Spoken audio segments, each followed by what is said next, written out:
You people just had to pick the Deinosuchus, didn't you? Why not the Acro or the Triceratops? Regardless, what's done is done. The Deinosuchus is the largest and most powerful crocodilomorph to ever exist, with the Borosaurus not far behind. Despite that, it's overlooked by the Sarcosuchus, which isn't even technically a crocodile but another crocodilomorph. Do you guys remember the days when the Sarcosuchus was 8 tons and the Spinosaurus was 21 tons? Ah, the good old days of paleo inaccuracy. Back to the Deinosuchus, despite its monstrous size, it's only seen in a few games and documentaries and doesn't get nearly as much credit. Part of me wanted to put in big crocodiles like the ones from Lake Placid and Super Gator, but I decided against it. I actually managed to find some pretty strong ones. From 25-ton monsters that could cripple a 200-ton sauropod, to hyper-aggressive beasts that can take multiple shotgun blasts to the face and shake it off. That's right, folks. After a couple of polls, the Deinosuchus is finally going to be on one of these lists. If anyone new watching would like to see their dinosaur animal get a chance of making it in one of these videos, leave it in the comments and hit that subscribe button. By the way, I know the audio for the videos always sound a little dead, so I ordered a professional mic that should be here in about 2 weeks. With that mini rant finally over, it's about time we take a look at the strongest interpretations of the Deinosuchus in the media. Starting off strong, we have the largest Deinosuchus on the list, and to no one's surprise, it's from Ark. Even in some of the earlier polls, people were already calling out the Ark's version in the comments. Ark's version is oversized like a lot of its carnivores. This one wasn't actually in the base game, it was originally from the Ark Editions mod, whose models are so good that Wildcard decided to implement them into the game. This Deinosuchus skull alone is more than 13 feet long and the body stretches to more than 70 feet. In terms of weight, it really is chunky, weighing more than 25 tons, which is more than double the weight of the average real-life specimen. Despite its size, it can move. It's not quite as fast as a player, but it's not that far behind at around 16 miles per hour. Most carnivores in the game don't attack other larger carnivores, but this thing doesn't care. It kills everything in the swamp or river that it's in, including the Sarcosuchus, which is big. I mean, look at the size of it compared to a human. But it's dwarfed by the Deinosuchus, who usually kill them off in 2 to 3 bites, sometimes 1. They are so aggressive that many players have found entire lakes with just 1 Deinosuchus in it, because these crocodilians killed everything else. It has the damage to represent that rage too. It has an ability called the Gigabite, which is a charged up attack this thing can do, where its jaws start to shake and widen like a bear trap. When it bites a creature of any size, it breaks their bones and causes massive blood loss. This can cripple the Brontosaurus, which in this game is more than 200 tons, and even kill it just by letting it bleed out. Even Ark's most powerful carnivore can't be saved from the Gigabite. That's right, this thing can even temporarily cripple the Giganotosaurus, which weighs more than 450 tons. Not saying it would win because the Giganotosaurus would still annihilate the crocodilian, but being able to fracture the bones of an animal weighing 20 times more than you is impressive. Its normal attacks hit hard too. The simple looking tail swipe can send a Stegosaurus flying, and one-shot a Parasaur if it gets a direct hit. If something like that were to hit a real person, they would be reduced to a pile of blood or organs. You may think that you can just attack it from behind since it's that big, but if you do that, it could be your last mistake.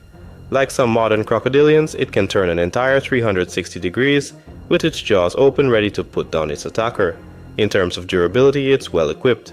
Unlike a lot of other carnivores, it can't be knocked unconscious. Like real-life crocodiles, it has armored plates along its back, and these are so hard and thick that tranquilizers and even crossbow tranq arrows can't pierce it far enough to administer the narcotic. Instead, to tame this animal, you literally have to crouch and basically throw a piece of meat in its mouth. Like some of the larger creatures in this game, it can take a rocket launcher or two and continue fighting, and even more if it's leveled up accordingly. It's officially the second strongest carnivore that can come on land on the island, second behind the Giganotosaurus, because even a Rex can't match the power output of this behemoth. It isn't just restricted to the land and swamps of the island though. It can deep dive in Ark's ocean and cause absolute havoc in there, with only probably the Mosasaurus and giant squid being able to bring it down. Even the Megalodons aren't safe from it, because I'm sure if it was even a 3 versus 1, the Deinosuchus would come out as the winner. Like the Baryonyx, this crocodile can be underwater indefinitely without having to come up for even 1 breath of air, and like the Baryonyx is able to swim at a fast speed for its size. Not quite sarco-fast, but fast nonetheless, for something that weighs 3 times more than a school bus. The next Deinosuchus is not quite as large as Ark's version, but it's able to take on some damage that would kill anything else of its size. You may have never heard of the Deinosuchus in the Jurassic franchise, but it is actually a canon animal from the franchise even though it was never seen in the novels or any of the movies. In a cutscene, the skeleton of a Deinosuchus was supposed to be shown in the background as Owen walked by a riverbed, and the Indominus has some Deinosuchus DNA in her, more specifically DNA from the Deinosuchus riograndensis, which is smaller than the other species hatchery but is still massive, with a weight of more than 7 tons, although it isn't stated if they got the DNA from a clone or just the fossils of the animal. This would explain the teeth and the shape of its lower jaw. The one time this Deinosuchus was seen in some part of the franchise was in the arcade game called the Lost World Jurassic Park arcade shooter game. This game shows us some dinosaurs that we never have seen and will probably never be seen in any of the movies, like the novel Carnotaurus that has the ability to camouflage with any background in seconds, and the hyper-aggressive striped raptors. I personally have never played the game. The only arcade game I was really interested in was the Let's Go Jungle, Lost on the Island of Spice. This Deinosuchus first appears when it tries to pull a move from the Walking with Dinosaurs Liopleurodon and drag a dinosaur from a floating dock under the water and eat it, more specifically a raptor. This thing's weight alone destroys part of the dock when it jumps out of the water. Its overall size isn't nearly as big as the Ark version, but it's still big, probably around 45 feet long and 9 tons, which puts it in direct competition of the Spinosaurus and Giganotosaurus. Unlike those two, this thing cannot be damaged by gunfire anywhere else but inside its mouth, that's right. You can shoot at this thing's back for than 30 times with a shotgun and it wouldn't even leave so much as a mark. It doesn't even react to the shots it receives as it swims on the surface. You literally have to wait until it attacks to shoot it inside the mouth and throat, which puts you at risk of being eaten in the process. With its size, it can jump surprisingly high. Like I know crocodilians can propel themselves out of the water with their tails to catch airborne prey from time to time, but for something weighing as much as it does is a feat on its own. Even when it jumps onto the dock and starts moving towards the character, headshots do not work on it.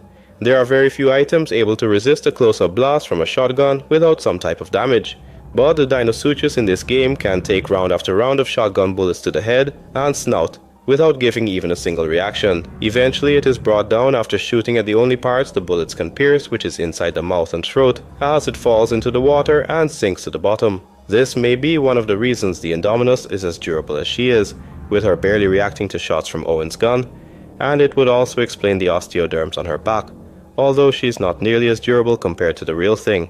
If I had to guess the winner between the hybrid and crocodilomorph, it would be close, but I think the hybrid might just come out on top, since with her intelligence she may figure out that the only way to kill it is by flipping it over to expose the underside like the Ankylosaurus. With that said, the Deinosuchus could rip off her limbs if it got a hold of any. You guys can let me know who you think would win though. The next Deinosuchus is one that, believe it or not, comes from a documentary that I'm sure all of you have watched when you were younger. A True Blast from the Past Prehistoric Park was a documentary series I watched almost religiously as a child. Even now I end up watching the series once or twice a year. The show is about the legend himself, Nigel Marven, using devices that allow him to travel back in time and save extinct creatures of the past. He builds a massive park to accommodate all of these prehistoric animals, from mammoths to T-Rexes. Every episode he manages to bring back a critter or two, all while giving us some information about the animals and the reason they went extinct. One of my best parts of the series was Bob though. The guy always has to deal with something, from Nigel bringing back an entire herd of massive sauropods, to a murder turkey that can run as fast as your car. He manages to bring back a Deinosuchus too. These ones are my favorite Deinosuchus design ever made, with the head shaped like that of an alligator, which is what it's most closely related to, and the dark blue to black color to blend in with the waters around it. There are Deinosuchus of different sizes seen in the documentary series, but the biggest specimen was the one that attacked Nigel on his inflated boat.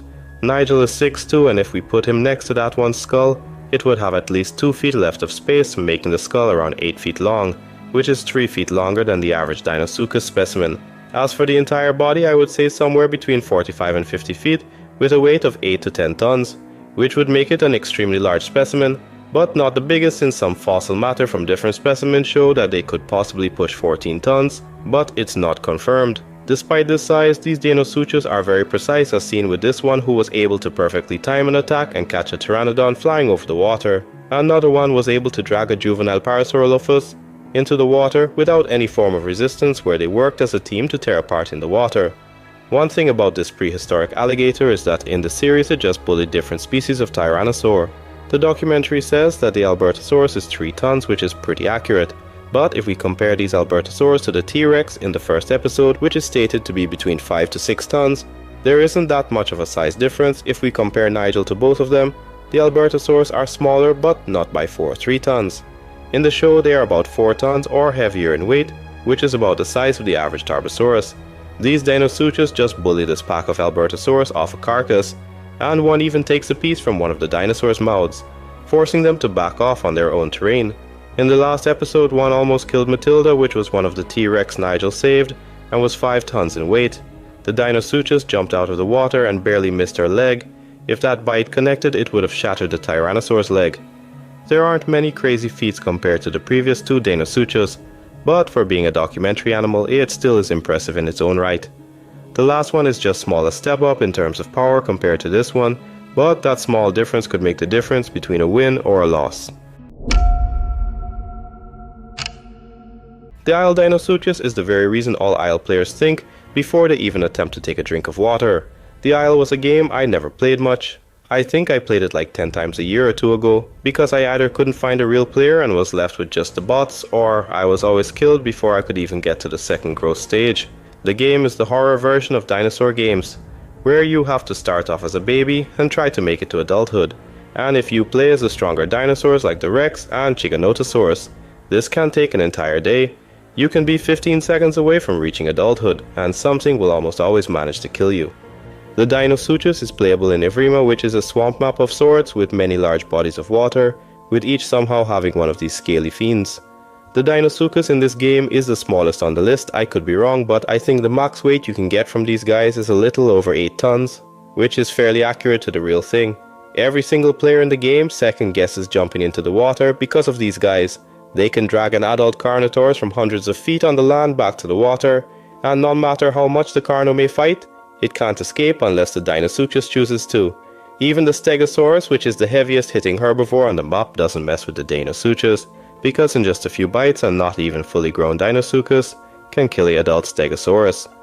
With that being said, the Deinosuchus can be killed by the Stegosaurus with probably just as much ease. Like most creatures in the game, these Deinosuchus can have mutations which can increase their strength, durability and speed. This buff easily makes it the most powerful carnivore to ever be released in the game aside from the Hypos. Just like Ark's Deinosuchus, these ones can move fairly quickly for their size, however they don't have the best of stamina. They have the ability to develop a mutation which allows them to live in salt water, which increases their overall reach across the map, making them a menace.